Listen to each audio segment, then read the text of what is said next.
but they are made more fun because the LEC is on day 3. My name is Shox, and I'm joined by GB and Finn, and we're gonna get up to some fun. We're gonna tier list. Rank is the word I'm looking for. Rank all of our junglers in our league, and later Lore is going to catch up with some of the cool co-streamers we've got on site today to hear about their thoughts about the league. So that's awesome. Yeah, I'm going to judge his tier list. That's what I'm going to do. So he's going to do the tier list? Hold up. Last time we made a tier list, you guys read it up against me, and I couldn't get my points in because it was like, oh, I think Jojo should actually be here. And both of you were like, no, we're putting him in C tier. Yeah. And I still don't think that's fair. Well, we have the stats later. I'm just going to say that. It's true. So we'll talk about jungle a little bit. We built this tool to... oh my god, I just can't speak today. Rank all the junglers or rank all the roles, and so we're running with it. We're using it all the time. And Skewmond actually already ranked all the junglers, so let's take a look at his tier list so we get some inspiration and see if we vaguely agree, yes or no. We can compare notes after. Yeah, I mean, I think I already have some I want to change around a bit, but it's not massive. But yeah. I have some things as well that I think 113 obviously should be at yeah, you love a little bit higher now. All right, so let's start with ours then. Why is there 2 of them? Is there 113 in a bad day and a 113 in a good day? I think that's what happened. There are 2 113s. No, it's within the same game probably. Okay, where do you want to start? I think it's easier with S tier. Yeah. I feel like. Or with which person? Or you just want to start with S tier? I mean, yeah, for me, like, I still have Razork and Yike in both? S tier. Yeah, I do. I have Yike first and Razork second. That's more of a consistency thing for me specifically. Okay. But I still think Razork at his best is one of the best junglers in Europe. So Counterpoint. I don't think we've seen Razork at his best this year.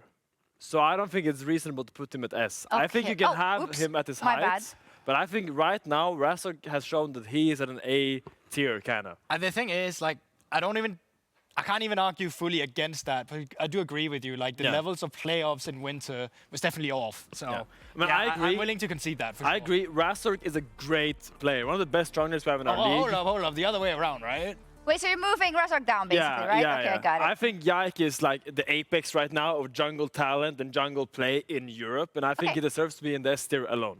Okay, then we'll do that.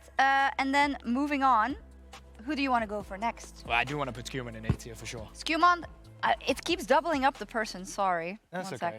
Skewmond in A tier? For sure. Why?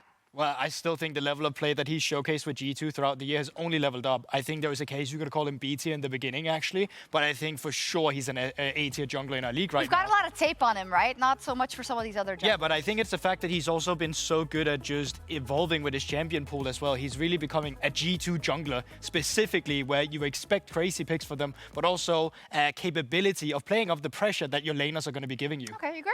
Yeah, I also really like that he's bringing the G2 flair, that he's bringing up the specific picks like the Mundo, that has been making really good anti-meta kind of G2S. And I think that really pushed him from B to A for me. Like the fact that he's kind of now getting into the G2 system and is a part of it. It's not just like an outsider looking in. Okay, let's go to 113 then. Finn, where do you want to put your boy? You know, I would love to put 113 in A, but frankly, I think he has to be in B. Whoa, I was going to say, that's a B for sure. We're not putting him in A. I have to put him in B, just because despite the genius that lies behind him, I still see the same inconsistencies. He still struggles to execute on simple plays sometimes, and I need to see him fix this, because I believe in him. I know he can be great, but something is holding him back. I guess that's 2 minutes left. So oh, God, okay. I'll put Sheo there. I'll put Sheo there as well. Sheo in the B tier? All right. I mean, maybe I would even put Sheo above 113. I'm not going to lie, but that I'm not willing to get into the 113 fanboy with that discussion here. Slightly higher, like this. Yeah, that seems good to me. Okay, great. I don't feel like I have a good image of him yet. Maybe because of the kind of the new team and everything. Yeah, I agree. Like, but when I had to rank him in BDS, I would know where to put him, but now it's harder for me. I still think he brings a lot to his team right now. True. And you know, there was when you have good laners, of course the jungler is going to look good. When you have bad laners and your jungler still looks good, there's also something that speaks for that. He's got great macro knowledge, and I think it shows. In the games, you know? for sure. Directing. To me, like just a quick point, if you take Sheo out of Heretics, I think the team looks vastly different. Yeah, for sure, that's a great point. And I think that's what like keeps him high for me. Okay, next up, Isma? C tier. Playing today, C tier? Yeah, I think It's just been too long since I've seen anything where Isma really showed me something where I was really impressed with it. And of course, you can make an argument he's been on a bad team or it's been difficult with a new team. But the fact is just that we haven't seen enough for me to really put him elsewhere. Okay. Yeah, I agree with that fully. All right. Maybe we'll see something today. There are versus Rogue, of course. Elyoya, where are we putting him? Ooh, A? Yeah, I think he still has he has that aura about him. He still has that kind of confidence and the fact that he's larger than life in a way. He's just pulling the team together. Yeah, for sure. I think Elyoya would still say better than 113 and Shale, but I'd say worse than Razork and Skumon right now, currently from what we've seen this year. So I'd probably put them in A tier behind them. Behind them? Is that how we're doing that? I mean, that's kind of how I like it, if you want to have a little ranking. Yesterday, though, I mean, they beat KC. And that was very impressive, for sure. So do you want to change it? I mean, that was Fnatic that beat KC yesterday. Yeah, we're talking. Oh, sorry. I was looking at Razork's head and thinking about Elyoya. That's how it happens. That's fine. That's how it happens. Malrang. Malrang, I think it belongs in C with Isma right now. Yeah? I think we haven't seen Malrang doing the things he's good at. I think we've seen a Malrang that struggles to integrate in the team that is already struggling in a way. And I think it doesn't really bring anything outside of that. Okay, we got Linsas and Bukada left and we got to do it quick. I haven't seen enough of Bukada yet, so I'm willing to give him the benefit of the doubt of just putting him in B, where you still have potential to fall down or you have potential to fall up, right? Okay. So that's for sure. And Linson, I guess I'm putting him in B tier as well. Finn? Yeah, I would Not in put, B tier. I would put Linz as He's so far away, sorry, Linz. below in B, I agree. I think Yeah. that makes sense. Okay, nice. We happy with this? I'm quite happy with it. People shouldn't read too much into the spacing. I think I messed up a little bit. But here That's we go. okay. It's We a can difficult screenshot tool. that and we can ask some other junglers about it maybe today. But for now, as promised, we always have amazing co-streamers on site. And Laure is now going to talk to some of them about how our teams in the league are currently doing in the Marriott Bonvoy pregame check-in. That's right. We're here in the fan zone. You know this for PGL usually, but we brought co-streamers today with us, Zabutin, Carney, Antonio. Welcome back.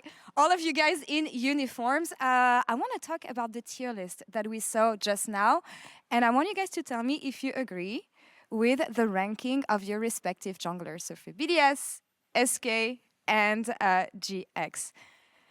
I think. What do you guys think? I think it's actually pretty relevant, at least for. I think Boom 113 is ranked like in average. I think he has really good performance sometimes, but he's not very consistent. So I wouldn't say like he's belongs still to the high tier, but I don't think like he's running it down every game. So I don't think he belongs to the bottom of the pack. And Carney, Bukada has been insanely hype, honestly, since the beginning of this. Actually, I'm really happy to see him in B tier. I mean, it was his first series in the LEC, already getting his Play of the Series award. I think he deserves B tier. We have a long road to go in 2025, and I think in a couple of months he will be even higher. All right, and Antonio, what do you think of Isma so far? Okay, so Isma, like, I watch a lot of scrims from the team, you know, and I know he can do so good, and I think he's better than C for sure. All right. But, I mean, his games were not that bad to put him C, I think, but he can do much better. Of course. I know he's And- very, very good. And we know that hopefully today is going to be the opportunity to show this. We often talk about the teams on broadcast from a broadcast perspective, but you guys with co-stream bring such a different and unique vibe. I want to know what you guys thought so far about Spring. What has been the highlight when it comes to co-streaming? Because it's often going to be you guys alone, your chat, your own thoughts, your reaction, the best reactions that we see usually. But yeah, what did you think of Spring so far?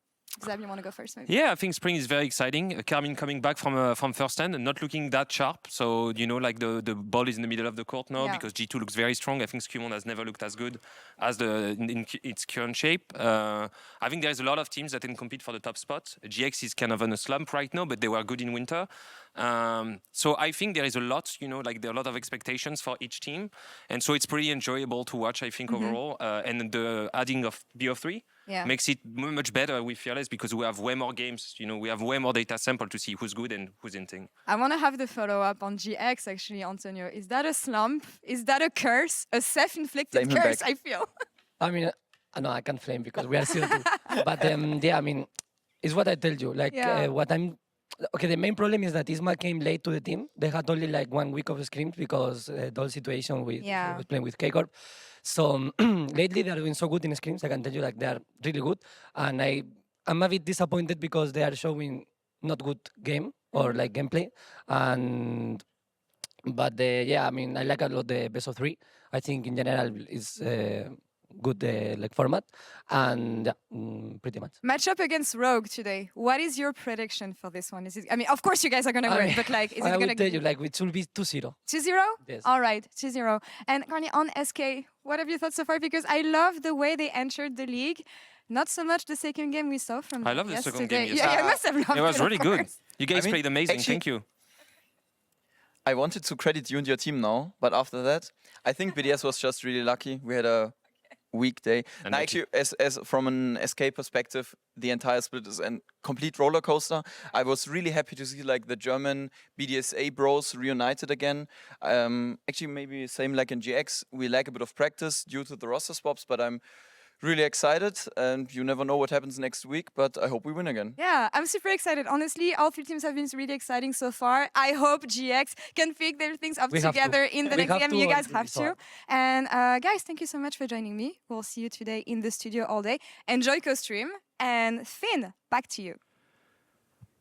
Thank you, Laura. As we see the players arriving at the studio, let's take a moment to look at our first match of the day, Rogue versus GX.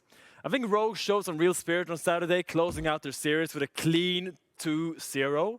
On the other side, GX has looked a little shaky, and that is exactly what we're going to dig into. My name is Finn, and we're going to take a closer look at some of GX mid-game decision-making, particularly around objectives. So, let's see here. It all starts in the top lane, as things rare to do. Here, we see Lot takes a really poor trade against Naknako, and Naknako gets a great advantage. That advantage being that Lot has to now recall and TP back to his lane. So right now, GX does not have a teleport, meanwhile Vitality has. So the next objective on the agenda is this Rift Herald coming up. So Lot, normally what you would do is you would push this wave out, recall, and then open into bot side. But Lot does something different. Here, he decides, because he has a Talia, he will look to use his stun. When Azir walks up here, Talia will look to shuffle him back here, and they'll get a good chunk, which will lead into the Rift Herald. Now let's see if the execution is there. Sadly, the stun does not connect, and neither does the shuffle. And now Lot has to do the full walk of shame back into bot lane and catch this wave. Meanwhile, Naknako is living in the time of his life, just pushing the minions with TP. But Lot realizes that if he goes bot, that means Znar will have TP advantage for this Herald, so he decides to make an adaptation. He walks up for this Herald, where his team is now trying to force a fight to make sure that he is getting something out of his time. Meanwhile, Naknako, once again, pushing, having a great time down there. He realizes, I have TP, I don't need to walk all the way up here, I can just go and push tier 2. Linsas and Niski face checks a little bit too boldly and loses their lives, but this does not matter, because Lot has used so much of his precious time that he could have used getting XP, getting gold, and keep snowballing this lead that he obtained early. Meanwhile, Naknako has gotten one full tower, half of a tier 2, and are now 3 waves over this Jax in terms of XP and gold, which is really unfortunate because Jax, as we know, is a champion that really needs that gold to snowball. And I think this kind of highlights what GX is going through. We see a lot of tunnel vision. We see them really trying to get these objectives. Because here, what Lot could have done? He could have just said, I'm just going to walk bot. If Gnar TPs up, I'm going to get bot to run and we're going to trade it. But in the end, they tunnel visioned a bit too hard on this Herald and ended up getting really punished. This Gnar became a massive issue and they weren't really able to contain him for the rest of the game. Now, let's see if GX is able to step up their game around the mid-game objectives to be able to take this series home. Casters, over to you.